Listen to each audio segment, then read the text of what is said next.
Hello' everyone, আজি বনাওঁ আহক কঁঠালৰ মুচি। আপোনালোকে কঁঠালৰ মুচি খাইছেনে এইবাৰ? মই এইবাৰ এয়াই প্ৰথম ৰান্ধিছোঁ, তাকে ভাবিলোঁ ভিডিঅ'টো আপোনালোকলৈ আগবঢ়াওঁ।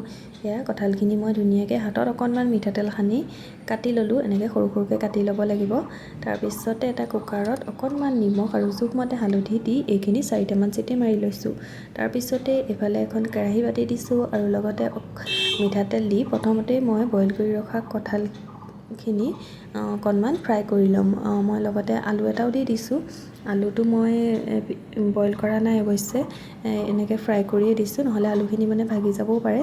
কাৰণে আলুটো এনেকৈ অকণমান এক পিচ গোটা গোটা নিচিনা হৈ থাকিলে খাই ভাল লাগে আৰু আপোনালোকে মন গ'লে বইল কৰিবও পাৰে। যিহেতু কঁঠালৰ মুচিখিনি বইল কৰোঁতে নিমখ হালধি দিছিলোঁ, সেইকাৰণে মই এতিয়া তাত হালধি দিয়া নাই, অকণমান নিমখ দি দিলোঁ। এইফালে মছলাখিনি ৰেডি কৰি ল'লোঁ। ইয়াত কি আছে জনাই আছোঁ ৰ'ব। এইফালে মছলাখিনি ৰেডি কৰি আছোঁ আৰু এইফালে ভাজিখিনিও অকণমান মাজে মাজে লৰাই আছোঁ। কঁঠালৰ মুচিখিনি অকণমান বইল কৰি এনেকৈ ভাজি ল'লে ধুনীয়া ৰং এটা উঠি আহে। আৰু ইয়াত মছলাখিনিত আছে জিৰা, ধনিয়া, তাৰপিছত অকণমান চিলি পাউডাৰ, হালধি আৰু লগতে এয়া দেখিছেনে কঁঠালৰ মুচিখিনি মই ধুনীয়াকৈ ভাজি ল'লোঁ। কিমান ধুনীয়া এটা কালাৰ আহি গৈছে। ইমানটো জোখত ভাজিলে হৈ যায়। যিহেতু বইল কৰি ৰখা আছে, সেইকাৰণে ইমান বেছিকৈও ভাজিব নালাগে। এতিয়া এখিলা তেজপাত, অকণমান পিঁয়াজ আৰু লগতে লং, ইলাচি, দালচেনি তাৰ গুড়া অকণমান দি এইখিনি অকণমান সময় ভাজি লৈছোঁ। ইয়াত দেখিছেনে কঁঠালৰ মুচি যিখিনি মই ভাজি ৰাখিছিলোঁ অকণমান দেখুৱাই দিছোঁ।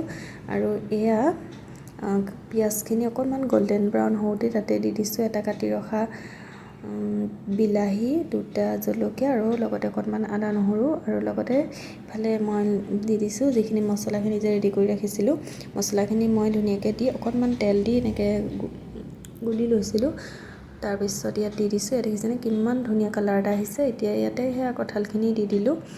যিহেতু সিজি আছে, ইয়াত অকণমান পানী দিব আৰু আপোনালোকে কিমানটো জোখত মানে গ্ৰেভিটো ৰাখিব বিচাৰে। পনীয়াকৈ খাওঁ বুলি ভাবিলে বেছিকৈ পানী দিব, আৰু যদি অকণমান গ্ৰেভিকৈ খাওঁ বুলি ভাবে তেতিয়া অকণমান দিলেও হয়। অৱশ্যে এই চব্জিখন বেছি পানী দি খাবলৈ ভাল নালাগিব, অকণমান গ্ৰেভি কৰিয়ে খাই মানে ভাল লাগে। আৰু এয়া চব্জিখিনি প্ৰায় ৰেডি হওঁ মই আৰু অকণমান উতলিবলৈ দিম, তাৰপিছত মোৰ চব্জি ৰেডি হৈ যাব।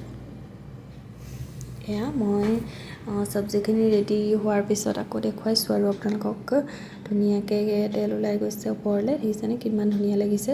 খাবলৈ কিন্তু বিৰাটেই টেষ্টি হয়। আপোনালোকে এই চব্জিখন এনেদৰে বনাই খালে মাংসৰ সোৱাদ পাহৰি যাব। মই কৈছোঁ নহয়, একদম ছাগলীৰ মাংসৰ সোৱাদৰ নিচিনাই আৰু এইটো চব্জি বহুতেই টেষ্টি লাগে। এবাৰ ট্ৰাই কৰিব দেই।